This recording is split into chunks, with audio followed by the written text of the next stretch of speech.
Welcome to Biztech's Startup Show, the show where we feature startup companies operating across the Asia-Pacific region, talking about their solutions and how they make a difference to their customers' lives. Now, today we speak to Justin Wastnage, the founder and CEO of Vloggi, and Cody Dillabough, who is the managing director of SnapSea. Gentlemen, welcome to the show. Thank you. Thank you very much for having us.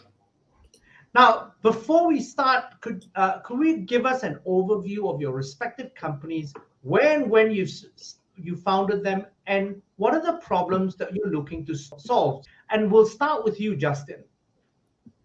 Thank you. Yes. So Vloggi was founded at the very end of 2018, and really the problem that we were solving was that marketing agencies and marketing, especially in destination marketing, they needed loads more video. They needed 100 times more video than they had today, and yet everybody going around the world had a high definition camera in their pocket. We were trying to solve this problem of how do we get authentic footage from people's cameras, from their phones, into the hands of destination marketing companies. And then actually, during the first wave of COVID, 2 years ago, we were about to launch into that market, into tourism, and then of course that market kind of collapsed. So we found our product really being used by mainstream marketing, and then more recently, community engagement and advocacy organizations. And essentially, it doesn't really matter what industry people are in. They need to get authentic video from their customers. Essentially, the problem that we're trying to solve is in a decade's time, there's going to be 500 times more video than there is today. Everything that is written in text will have a video, and the single biggest bottleneck in that is getting the footage in the first place. So our platform makes it very easy for ordinary customers or colleagues or community members to upload video that they've shot on their phone, and then makes it easy for our customers, which are organizations, to catalog and curate and then combine those video clips into authentic videos. And generally, what have been the use cases that have been more successful with you? To be honest, the most successful use cases have all been talking heads. So have all been that kind of political engagement. We have some politicians in Canada, in the UK, here in Australia, and in Serbia, and in different parts of the world. Politicians and political groups using us to really collect lots of people's views and thoughts on various topics, kind of like a video petition.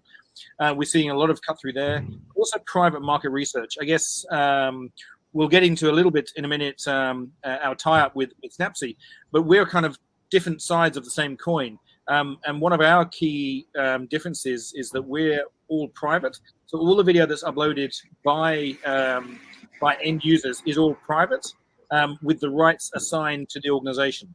So unlike traditional user-generated video, which is all public and social media, a lot of organizations using us to do internal communications or market research, because the videos that they collect are private until the organization chooses to publish them. Okay, and what's Vloggi's business model? How do you make money? We're a pure B2B SaaS subscription model. So depending on the size of your video library is how much you pay. So we do have a free tier for very small organizations, $39 US a month, $99 US a month, or $399 US a month, which is essentially tiered towards the size of how many videos you need to collect each month. Now, Cody, over to you. Yep. Give us an overview of your business and how people use you. Yeah, perfect. And thank you very much for having us on today. So first of all, SnapSea is a visual marketing platform that helps brands find, source, and acquire reuse permissions for user-generated content. And as Justin alluded to, we tend to hang out on the publicly available networks. So this includes kind of the big social media players. Additionally, clients can manage visual asset libraries across their organization and actually share that content back via both web, digital, and social media channels. SnapSea was launched here in January 2020, and we currently work with some of the biggest and most well-respected brands here in the UK. and help them use UGC, so user-generated content, as a catalyst to both engage and grow their audiences, whilst at the same time acquiring, this powerful, authentic imagery. This is extremely pertinent for brands today, as their consumers have this insatiable appetite for both new and exciting content. And traditional means of creating that content can get extremely costly and time-consuming. So that's kind of where SnapSea's unique platform comes in to help. So you're essentially giving the traditional image banks a run for their money and doing more. Yeah, exactly. So our media library would operate similar to something like a Dropbox or a Box. You can upload your content, you can store that, but additionally, you can then find new content to add to that library. And every time you do find new content, attached to that content is going to be really, really relevant metadata. So around who produced the content, potentially who these creators are, who you might be able to tap into to grow that media library. Now, Cody, what's your business model? How do you make money? Yeah, so similar to what Justin said, so we are a B2B SaaS product. So the client would then pay a subscription fee. Again, this would depend on kind of the size of that organization, as well as, what type of relevant features they need within SnapSea. And so, gentlemen, over the end of last year, both of your companies announced a partnership to collaborate on making it easier for brands and organizations to really harness the content of the power of user-generated content. Now, How did you guys get together, and what are the synergies? Over to you, Cody, on how we got together. Yeah, so basically, I think this kind of popped up because of a shared interest in destination marketing organizations. I think I actually discovered Vloggi when doing research on that particular segment. That is our main focus. So a destination marketing organization is kind of like a tourism authority that can be at various, city level, council level, county, etc., depending on the country.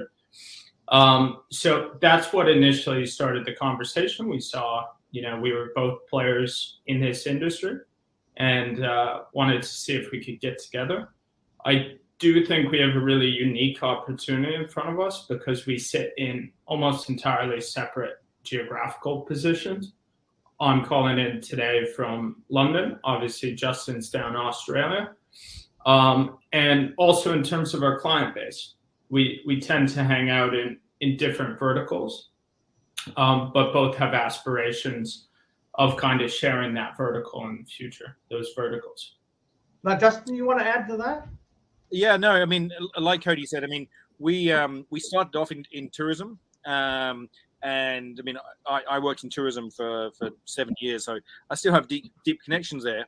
And even though for us that's on a back burner at the moment because tourism isn't in a great space right now, but even so, a lot of the conversations we had wanted to combine our direct video upload with social media. So essentially, there were 2 ways. Well, there were 3 ways really of getting user-generated content. One is hashtag scraping, which is essentially companies put up a hashtag or they co-opt a hashtag and then look for the content that's there, and then tools like SnapSea actually listen for those hashtags and curate the content that's there and then propose it to the client. And then a middle path, and that's kind of the oldest way of social media, of user-generated content, And then about a decade ago, influencers became a big thing, which were essentially freelance curators who worked on behalf of brands and created seemingly authentic content to a brief. Now, there's a bit of influencer fatigue at the moment, and in the US and other parts of the world, paid promotion has to be actually flagged up. So there's a little bit of mistrust now in influencers. And then where we're coming in is this sort of new kind of approach of direct upload. So actually getting your brand advocates and your most passionate super fans to actually engage directly and upload their videos. And these are typically the kind of top 5% of any brand's customers who will willingly give their video, normally in exchange for a prize, but it's not that kind of, it's not the influencer tier, it's that micro influencer tier. So I guess when Cody approached us, we're like, you know what, it makes sense to us because we get lots of approaches from people saying we want to do all those three things and we only offer one of them. Now, we don't want to get necessarily into the influencer space, but combining those the first and the last of those options makes sense to us. But if someone like me looking in, I see both of you as both your companies essentially disrupting the influencer model somewhat, because essentially clients will then go to you directly because, as you said, global trends are very clear that there is influencer fatigue. Cody, what's your view on that? Yeah, so I definitely mirror Justin's view that kind of the effectiveness of an influencer is starting to wane. I don't think there's going to be a outright disruption to evaporate the influencer marketing because they do have large audiences and obsessive fans.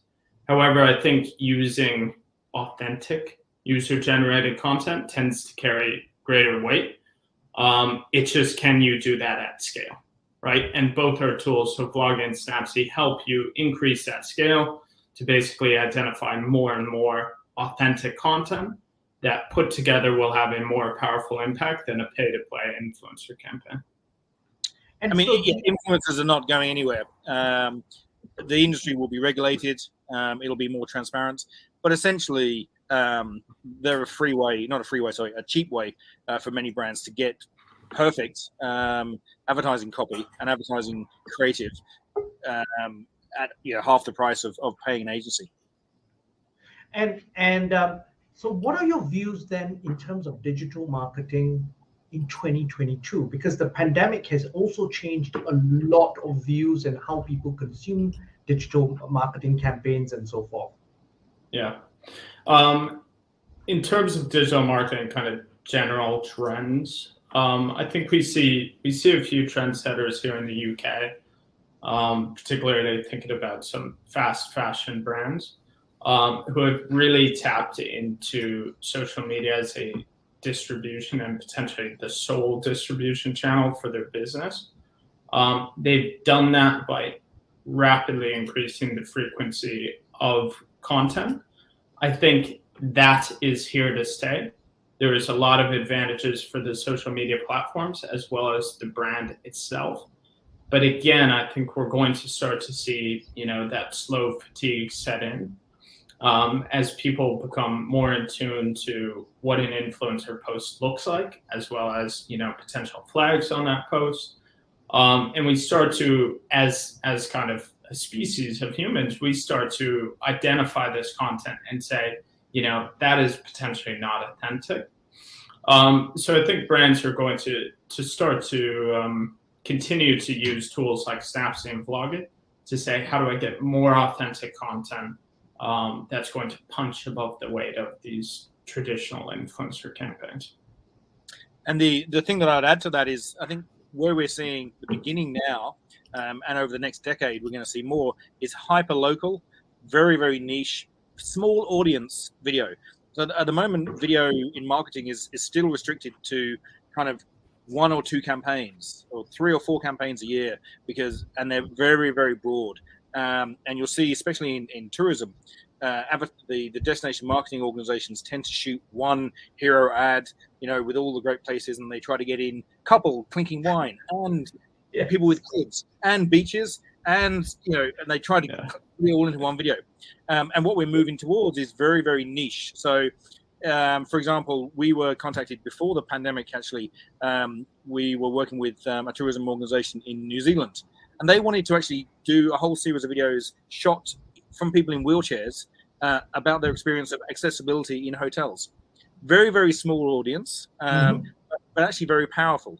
And I think that's kind of what you'll start to see. So if people, for example, have different dietary requirements, or if they keep kosher or halal, then actually they shouldn't be watching the same videos about food that everybody's watching. And I think the platforms like ours make that collection of video a lot cheaper, which means that marketing can be done very, very targeted, very niche. And we also have some automation tools in our platform as well, which means that actually you can set a whole bunch of rules and then you can output videos automatically, which means that suddenly people are able to create videos for very small audiences at very small cost.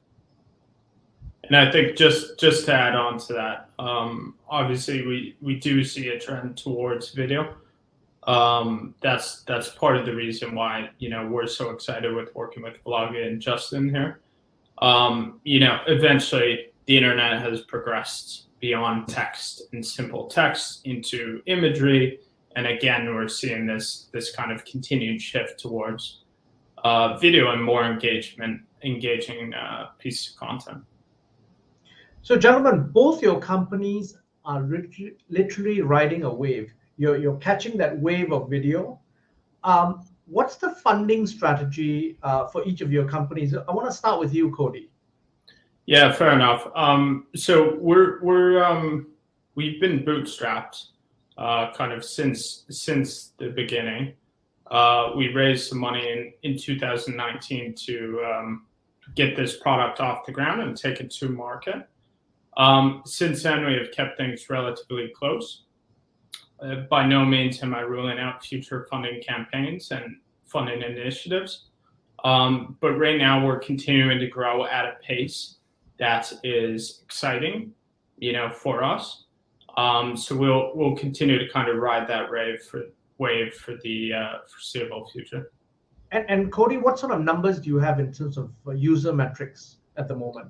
Yeah, so one of the most exciting things about our platform is actually usage figures. So typically an average client might spend about 1 to 4 hours on the platform every day of the week, which I think is really, really promising, because that obviously allows that, you know, our content and our platform to be in front of that person for an extended period of time. But also, you know, as a founder, that's very reassuring to hear that people love this product, they're using this product, and, you know, they're continuing to stay engaged on that platform. And Justin, how about you? What's your funding plan like, and what sort of audience do you have currently? Yeah, so actually we're in the middle of a seed raise. Like Cody, the first kind of 2 years of our life, we kind of bootstrapped. We did raise some money from friends and family, but now that we have some large customers, we have very stable tech. Yeah, we're now building partnerships. We have white label versions of our platform now on platforms like SEMrush. So we've kind of got all this in place. We're now ready to scale up. So we're raising $1 million currently with angels across the Asia Pacific. We have about a quarter of that already committed. And then later on in the year, we'll probably need to raise another $2 million to actually take this thing international. Actually, a lot of our customers already are international. 75% of our customers are actually in the US and Canada. But we actually need to establish sales operations and so forth in Europe and North America. Now, Justin and Cody, it's been a fascinating conversation. Thank you very much for coming on the show. But before we leave, any final thoughts from each one of you before we end the conversation? Just kind of quickly from my end, I think, you know, the user-generated content space is extremely exciting. I think we're going to continue to see rapid changes and rapid movement there. And I do think, you know, taking your organization to fast, nimble companies like SnapSea and Vloggi is going to allow a lot of these brands to stay, you know, one step ahead. I don't think it's a space where innovation is going to wane in the slightest. So definitely excited to see what 2022 and the future brings. And just Justin? The final thing I'd add in the last 15 seconds is actually businesses are actually going to start using user-generated content and user-generated video internally. We're actually starting seeing some of our clients, big corporates, use it for video messaging. So kind of in that just as Slack disrupted text messaging, we're starting to see people using it for video messages within businesses. So that'll be an interesting one to watch. Gentlemen, thank you very much for taking your time to be on the show. It's been a pleasure. Thank you. Thank you.